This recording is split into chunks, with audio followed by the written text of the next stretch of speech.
আজ জুমার খুতবার সংক্ষিপ্ত সময়ে আমাদের আলোচনার বিষয়বস্তু হলো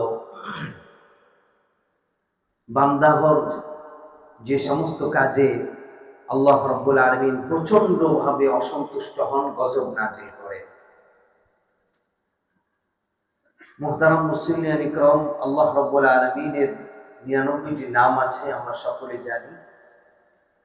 ৯৯ নামের মধ্যে অন্যতম একটি নাম হলো রহমান, রহিম, অতীব দয়ালু, পরম করুণাময়, যার দয়ার কোনো শেষ নেই। এই জন্য আল্লাহ তাআলা পবিত্র কোরআনের আরেক জায়গার মধ্যে বলেন, ওয়া ইন তাউদ্দু নি'মাতাল্লাহ, তোমাকে যদি ৯০ বছর হায়াত দেওয়া হয়, ৯০ বছর, ১০০ বছর, এবং যদি তোমাকে শুধুমাত্র এতটুকু দায়িত্ব দেওয়া হয় যে তুমি ১০০ বছরে আমার নিয়ামতগুলো শুধু তুমি গুনবে, আল্লাহ তাআলা বলেন, ওয়া ইন তাউদ্দু নি'মাতাল্লাহ, ১০০ বছর সময় দিলেও আমি যে পরিমাণ নিয়ামত তোমাকে দান করেছি এটা গুণে শেষ করতে পারবে না। শুকরিয়া আদায় তো দূরের কথা, শুধুমাত্র গুনবো, আল্লাহ তাআলা বলেন এটাও সম্ভব নয়। এত অসীম দয়া এবং নিয়ামত আমি আল্লাহ তোমাকে দান করে রেখেছি, তোমার আশেপাশে দান করে রেখেছি। এমনকি আমরা যে মুহূর্তে গুনাহে লিপ্ত হই, ওই মুহূর্তেও আল্লাহ তাআলার অসংখ্য নিয়ামত আমাদের উপরে আবর্তিত হতে থাকে।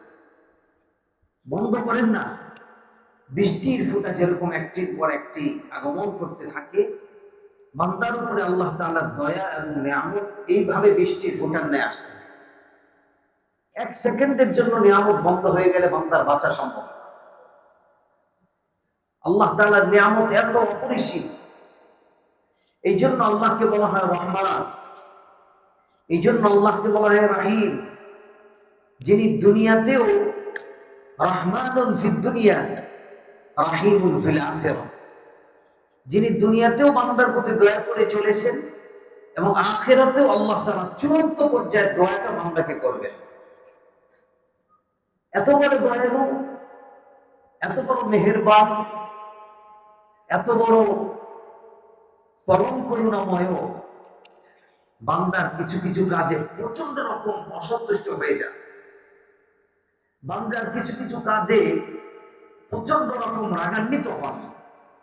এত বড় রহমান রহিমও বান্দার কিছু কিছু কাজে গজব নাজিল করে দেন।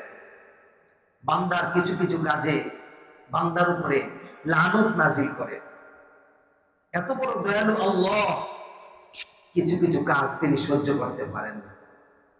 যে সমস্ত কাজ সম্পর্কে কোরআনুল কারীমের মধ্যে সরাসরি আল্লাহ তাআলা বলেছেন, গাযিবাল্লাহু আলাইহিম, তাদের উপর আল্লাহর গজব, ওয়া লাআনাহুম, তাদের উপর আল্লাহর লানত, ওয়া আ'আদ্দা লাহুম জাহান্নাম, তাদের জন্য রয়েছে জাহান্নামের শাস্তি।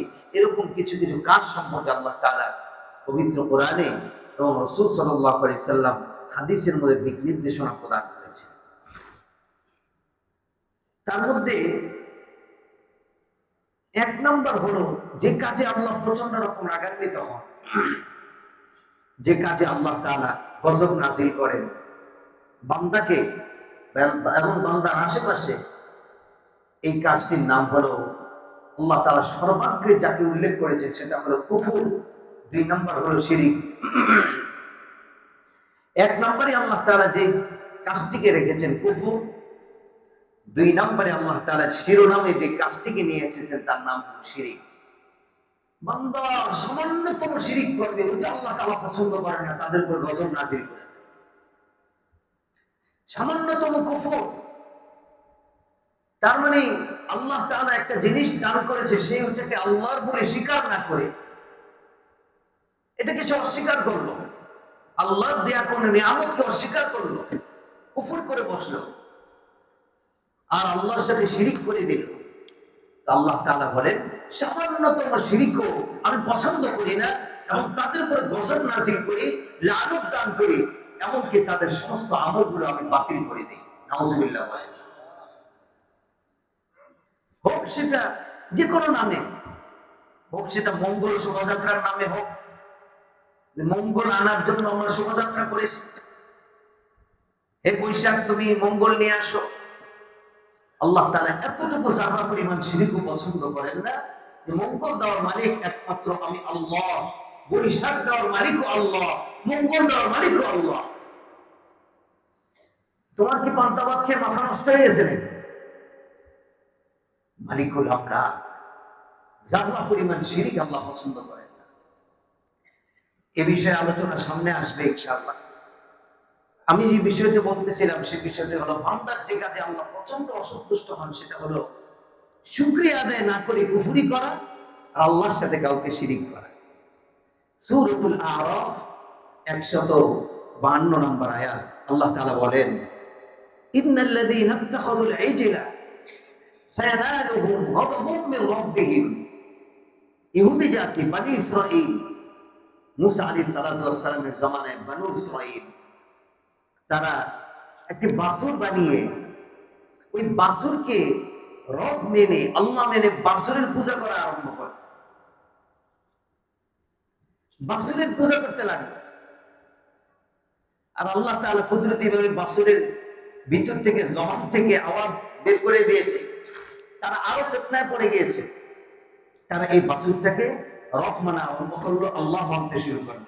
আল্লাহ তাআলা বলেন, ইন্নাল্লাযীনা ইত্তাখাযুল ইজলা সায়ানালুহুম, নিশ্চয়ই যারা ইজলকে বাছুরকে রব হিসেবে গ্রহণ করলো তারা গযবুম মির রাব্বিহিম, আল্লাহর পক্ষ থেকে তারা গজব প্রাপ্ত হয়েছে, ওয়াসিল্লাতুন ফিল হায়াতিদ দুনিয়া, এবং তাদের বংশধর কিয়ামত পর্যন্ত অপমানিত অপদস্থ হিসেবে তারা থাকবে। একটি হলো গজব, আরেকটি হলো তারা যতদিন বেঁচে থাকবে অপমানিত অবস্থায় বেঁচে থাকবে। তাফসীরের একটি বিখ্যাত কিতাব আছে তাফসীরে বাগাবী। এই তাফসীরে বাগাবীর মধ্যে ব্যাখ্যা এসেছে, তাফসীর এসেছে যে আল্লাহ তাআলা ইহুদি জাতিকে দুই প্রকারের গজব দান করেছেন। যারা বর্তমানে ইহুদি সম্প্রদায় আছে ইসরায়েল সহ, এদেরকে আল্লাহ তাআলা দুই প্রকারের গজব নাযিল করেছেন এদের প্রতি কিয়ামত পর্যন্ত। এক নম্বর হলো লাম তুফতাহ লাহুম আবওয়াবুত তাওবাতি। তাফসীরি কিতাবের মধ্যে আসছে সমস্ত ইহুদিদের জন্য আল্লাহ তাআলা চিরদিনের জন্য তওবার দরওয়াজা বন্ধ করে দিয়েছেন। এরা কোনোদিন তওবা করে ফিরে আসতে পারবে না।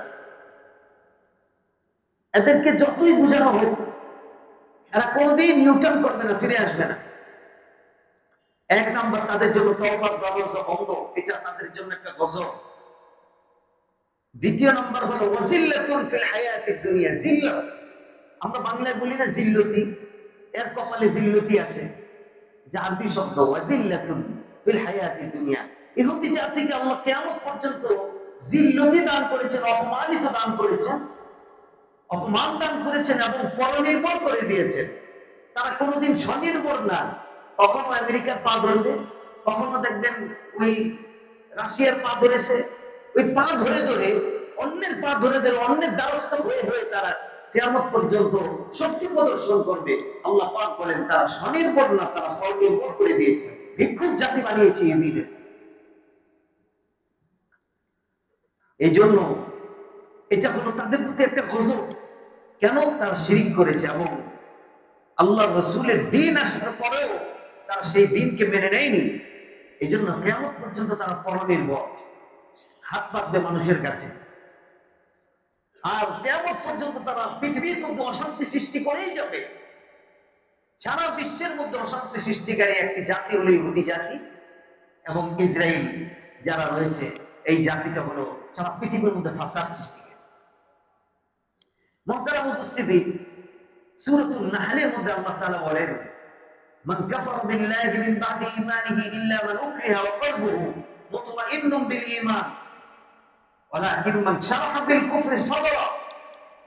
যাদের দিলটা সবসময় কুফরির প্রতি ধাবিত থাকে।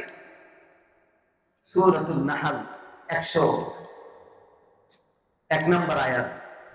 যাদের দিল সর্বদা কুফরির প্রতি ধাবিত, মুসলমান ঠিক আছে কিন্তু দিলটা কেমন জানি কুফরির দিকে টানে, কাফেরদের কাছে টানে।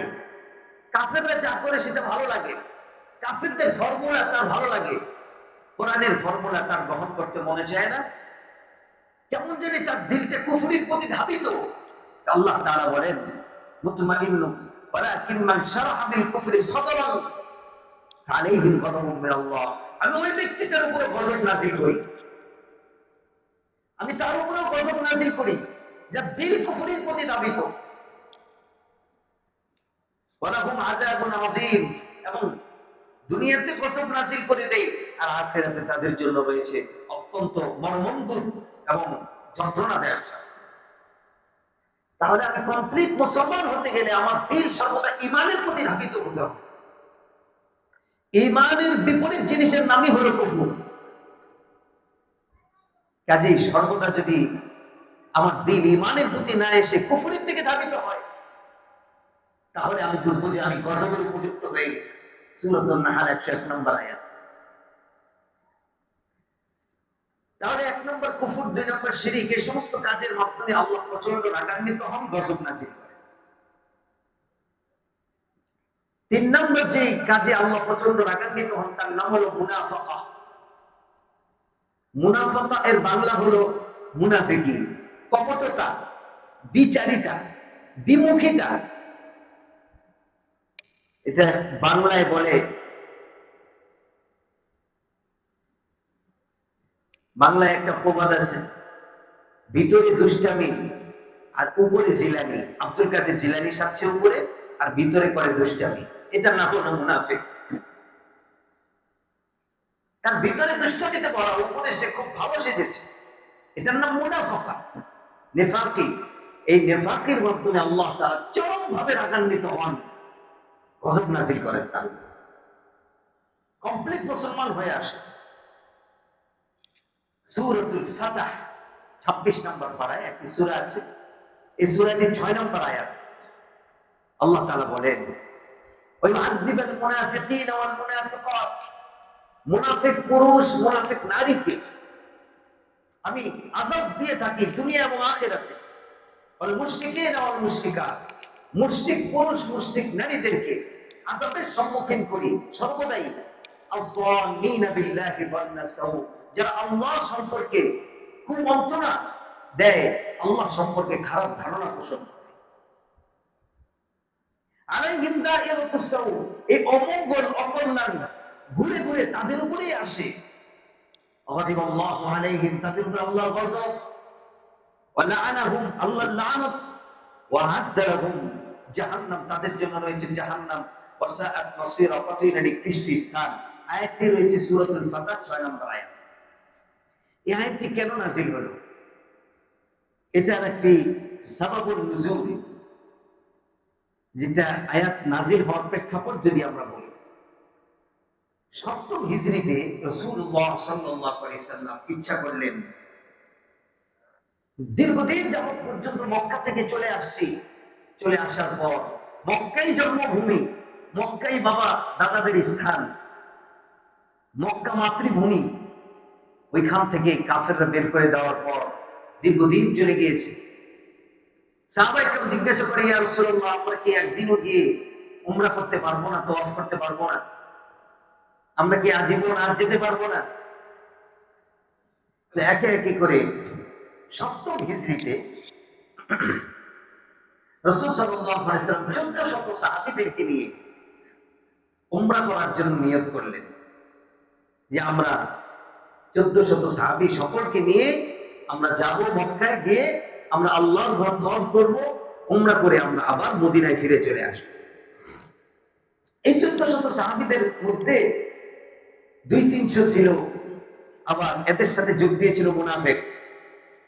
মুনাফিকদের জামাতটা তারা সর্বদা উপরে দিয়ে ভালো দেখাতো, কিন্তু ভিতরে দিয়ে তারাই রাসূল সাল্লাল্লাহু আলাইহি ওয়াসাল্লামের সাথে দুশমনি করত, এবং আল্লাহ রাসূলের কথাগুলো খবরগুলো সমস্ত গিয়ে কাফেরদেরকে বলে দিত, এবং কাফেরদের সাথে তাল মিলিয়ে চলার জন্য চেষ্টা করত। চোখ কান ঘুরালে আপনি দেখবেন বর্তমান বিশ্বে এরকম কিছু মুসলিম শাসক আছে যারা সবসময় কাফেরদের পা ধরে ধরে চলার জন্য চেষ্টা করে, অথচ আল্লাহ তাআলা তাদেরকে যে শক্তি সামর্থ্য দিয়েছেন, তারা যদি ঘুরে দাঁড়ায় তাহলে তাদের সামনে কাফেররা নিস্তেনাবুদ হয়ে যায়। কিন্তু ওই যে মুনাফিকি থাকার কারণে তাদের দিলের মধ্যে অতটুকু সাহস নেই। নাম নিলে নাই বললাম। 7ম হিজরিতে কিছু মুনাফিক তারা বলল, আল্লাহ নবীর সাথে, ইয়া রাসূলুল্লাহ আমরা আপনার সামনে থাকবো, পিছনে থাকবো, ডানে বামে আছি, কোনো সমস্যা নেই, চলেন আমরা যাবো মক্কায়। রাসূল সাল্লাল্লাহু আলাইহি ওয়াসাল্লাম দেখলেন বড় একটা জামাত হয়েছে, সুতরাং আমাদের আর তওয়াফ করতে, উমরা করতে সমস্যা নেই, চলো। যখন আল্লাহ নবী সাল্লাল্লাহু আলাইহি ওয়াসাল্লাম 70 হিজরিতে 1400 সাহাবী নিয়ে রওনা দিলেন, তারা গোপন মিটিং করলো। আরে মাত্র 1400, নাই অস্ত্র নাই কিছু, এদের কাছে মুসলমান দুর্বল, নিজেরাই খাওয়ার জন্য খাবার পায় না। আর কাফেররা ওইখানে আবু জেহেল, আবু লাহাব, উতবা, সাইবারা বিশাল বড় বড় অস্ত্রের ঝঞ্ঝনানি নিয়ে বসে আছে, মুসলমানদেরকে কচু কাটা করে ফেলবে। কাজে মুসলমানদের সাথে যাওয়া যাবে না, এরা একজনও মক্কা থেকে ফিরে আসতে পারবে না। আর আল্লাহ আল্লাহ এদেরকে বাঁচাইতে পারবো না। ওই যে আল্লাহ সম্পর্কে কুমন্ত্রণা দিয়েছে, আল্লাহ সম্পর্কে খারাপ ধারণা পোষণ করেছে, তারা বললো আল্লাহ তাদেরকে বাঁচাইতে পারবে না। আজকে তারা কাফেরদের হাতে কচু কাটা হয়ে আসবে, সুতরাং এখানে আমাদের যাওয়া যাবে না। মুনাফিকরা আস্তে আস্তে ভিতর থেকে সরে তারা চলে আসবে। আল্লাহ তাআলা আয়াত নাযিল করে দিলেন, এই মুনাফিকদেরকে আমি আজীবন তাদের দুনিয়া এবং আখিরাতে শাস্তি দিয়েই যাব। তারা আল্লাহ সম্পর্কে খারাপ ধারণা পোষণ করে, আল্লাহ নাকি বাঁচাতে পারবে না, অথচ আল্লাহই তাদেরকে বাঁচিয়েছেন। সুবহানাল্লাহ। এই মুনাফিকি, এটা হলো তৃতীয় নাম্বার আমল, যেই আমলের কারণে আল্লাহ প্রচন্ড রকম রাগান্বিত হয়ে যায়। গজব নাযিল, দ্বিমুখিতা। ভিতরে ভিতরে মুসলমানের লেবাস উপরে ধরেছি, আমি তো পাক্কা মুসলমান, নামাজ নাই, 5 ওয়াক্ত নামাজ নাই, সুদের লেনদেন, অর্থনীতি পরিষ্কার পরিচ্ছন্ন না, ঘরের মধ্যে দিনদারি নেই, পর্দা নেই, আমার উপরে আল্লাহ তাআলার গজব ত্বরান্বিত হবে। আলাইহিম দাইরাতুস সাউ, সমস্ত অকল্যাণগুলো মুনাফিকদের কাছে এসে আপত্তিত হয়। সুতরাং কমপ্লিট মুসলমান হওয়া ছাড়া কোনো উপায় নেই। কুফর, শিরিক আর নিফাকি, এগুলো আল্লাহকে প্রচন্ডভাবে রাগান্বিত করে। আমি ভিতরে যেরকম উপরে সেরকম, উপরে যেরকম ভিতরে সেরকম থাকবো। বাকিরে মানুষের সামনে আল্লাহকে যেরকম ভয় পাই, ভিতরেও আল্লাহকে ভয় পাবো, গোপনে আল্লাহকে ভয় পাবো, গুনাহ করব না। এর নাম হলো ঈমান, এর নাম হলো মুসলমানি। 4 নম্বর যে কাজে আল্লাহ তাআলা প্রচন্ড ক্ষুব্ধ হন, রাগান্বিত হন, গজব নাযিল করে, লানত দান করেন, সেটি হলো কোন ব্যক্তি যদি বলে আনা মালিকুল আমলাক, আমি হলাম বাদশাহ বাদশাহ, আমি হলাম রাজাধিরাজ, আমি হলাম শাহেনশাহ। অনেকের নাম আছে, নাম রাখে অনেকে শাহেনশাহ, অনেকের নামই এরকম আছে। মন খারাপ করবেন না, তার নাম পরিবর্তন করতে হবে, এটা ইসলামী নাম নয়। রাজাধিরাজ, বাদশাহ বাদশাহ, শাহেনশাহ, সুলতান সুলতান, সমস্ত সর্বে সর্বা আল্লাহ তাআলা বলেন এটা একমাত্র আমি। কোন ব্যক্তি যদি এই শব্দগুলো তার নিজের মধ্যে লাগায়, তো শপথ করে আশেপাশ থেকেও যদি কেউ লাগায়, তাহলে আমি আল্লাহ প্রচন্ডভাবে রাগান্বিত হই এবং তার উপরে গজব নাযিল করি। মালিকুল মুলক, তিনি হলেন সমস্ত পৃথিবীর বাদশা, জুল জালাল ওয়াল ইকরাম, সমস্ত সম্মানের অধিকারী, মহান কর্তৃত্বের অধিকারী একমাত্র আল্লাহ। সূরা আলে ইমরান 26 নম্বর আয়াত। কুলিল্লাহুম্মা মালিকাল মুলকি তুতিল মুলকা মান তাশা ওয়া তানজিউল মুলকা মিম্মান তাশা ওয়া তুইজ্জু মান তাশা ওয়া তুযিল্লু মান তাশা বিয়াদিকাল খায়র। সূরা আলে ইমরান আয়াত নম্বর 26। হে নবী, আপনি বলে দেন, আপনি কথা বলুন, আল্লাহুম্মা, হে আল্লাহ, মালিকাল মুলক, আপনি একমাত্র বাদশার বাদশা, আপনি একমাত্র রাজাধিরাজ, আপনি একমাত্র শাহেনশাহ, আপনি সমস্ত কর্তৃত্বের অধিকারী। এটা কোনো মানুষ হতে পারে। তুতিল মুলকা মান তাশা, যাকে ইচ্ছা তাকে আপনি ক্ষমতা দেন, রাজত্ব দান করেন। ওয়াতানজিউল মুলকা মিম্মান তাশা, যাকে ইচ্ছা তার থেকে আপনি রাজত্ব ছিনিয়ে নিয়ে যান মুহূর্তের মধ্যে। অত ইজ্জু মান তাশা, যাকে ইচ্ছা তাকে ইজ্জত দান করেন, অত জিল্লু মান তাশা, যাকে ইচ্ছা তাকে মুহূর্তের মধ্যে বেইজ্জতি করে দেন।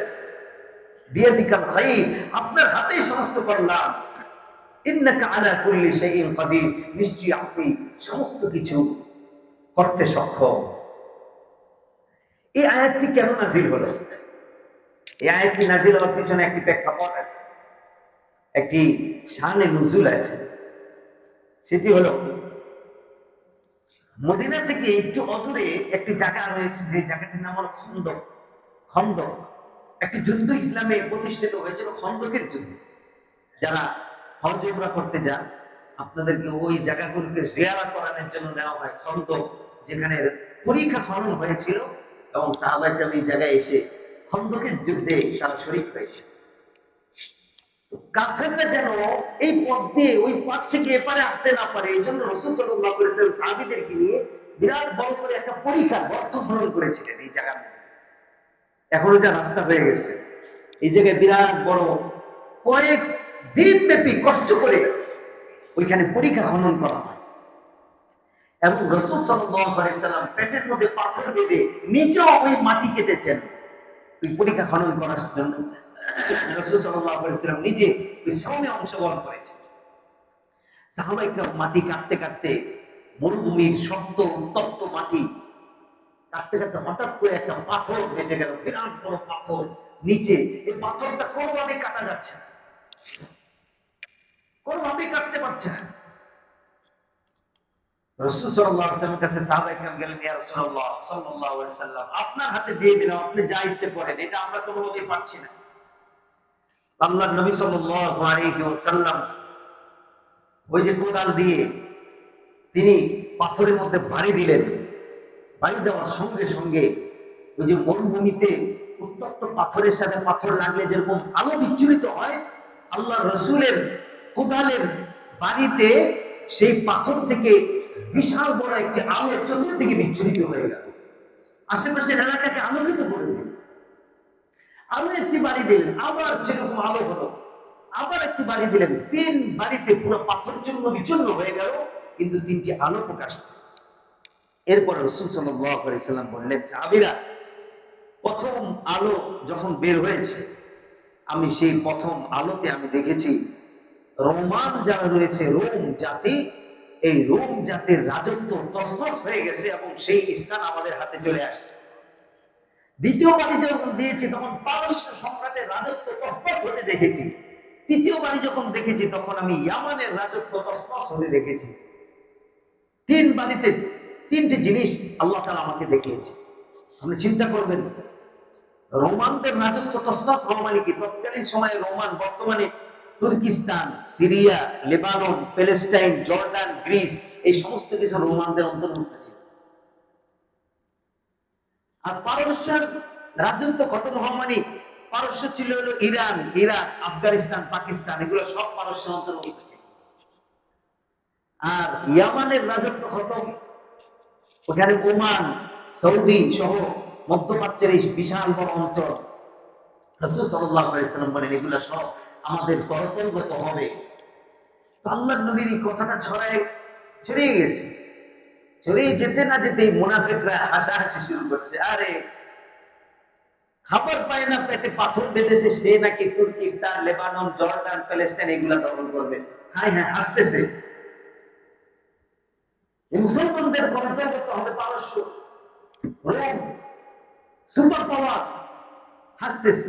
আল্লাহ তাআলা আয়াত নাযিল করলেন সূরা আলে ইমরানের 26 নম্বর আয়াত, আমি হলাম কুলিল্লাহুম্মা মালিকাল মুলক, আমি হলাম পুরো পৃথিবীর বাদশা, আমি যাকে ইচ্ছা তাকে পৃথিবীর রাজত্ব দান করি, যাকে ইচ্ছা তার রাজত্ব আমি ছিনিয়ে নিয়ে যাই। সুবহানাল্লাহ। কিছুদিনের মধ্যে আল্লাহ তাআলা পুরো অঞ্চলকে মুসলমানদের হাতে অধিষ্ঠিত করে দিয়েছে। এই জন্য মালিকুল মুলক হলো একমাত্র আল্লাহ। এটা যদি কেউ কারোর নামের মধ্যে লাগায়, আল্লাহ প্রচন্ড ভাবে রাগান্বিত হয়ে যায়। 5 নম্বর যে আমলে বান্দা রাগান্বিত হন, আল্লাহ তাআলা প্রচন্ড রাগান্বিত হয়ে গজব নাযিল করেন, সেই আমলটি হলো, যে কাজটি হলো কতলুল মুমিন, কোন মুমিনকে হত্যা করা অথবা মুমিনকে হত্যার পিছনে সহযোগিতা। ডাইরেক্ট হত্যা করেনি, ইনডাইরেক্ট ভাবে সে সহযোগিতা করেছে। টাকা দিয়েছে, প্রশ্রয় দিয়েছে, গেট পাস দিয়ে দিয়েছে, পরামর্শ দিয়েছে, সবাই এর অন্তর্ভুক্ত। সূরাতুন নিসা 93 নম্বর আয়াত, ওয়া মান ইয়াকতুল মুমিনা মুতাআম্মিদান, কোন ব্যক্তি যদি ইচ্ছাকৃতভাবে কোন মুমিনকে হত্যা করলো, ফাজাযাহুহু জাহান্নাম, তার একমাত্র স্থানই হলো জাহান্নাম, খালিদান ফিহা, চিরস্থায়ী থাকবে। গাদিবাল্লাহু আলাইহিম, তার উপরে গজব দুনিয়া এবং আখিরাতে। ওয়ালাআনাহু, তার উপরে লানত। ওয়া আ'আদ্দা লাহু আযাবান আলিমা, তাদের জন্য রয়েছে অত্যন্ত যন্ত্রণাদায়ক আযাব। আজ আপনি দেখবেন কোন ইহুদি তারা শান্তিতে নেই। পুরো পৃথিবীর অর্থের ক্ষমতা তাদের হাতে থাকতে পারে, অর্থের চাবিকাঠি, ব্যাংক ব্যালেন্স ইত্যাদির ক্ষমতা করে তাদের হাতে থাকতে পারে, কিন্তু তারা কেউ শান্তিতে নেই। কেন? তারা মুসলমান হত্যা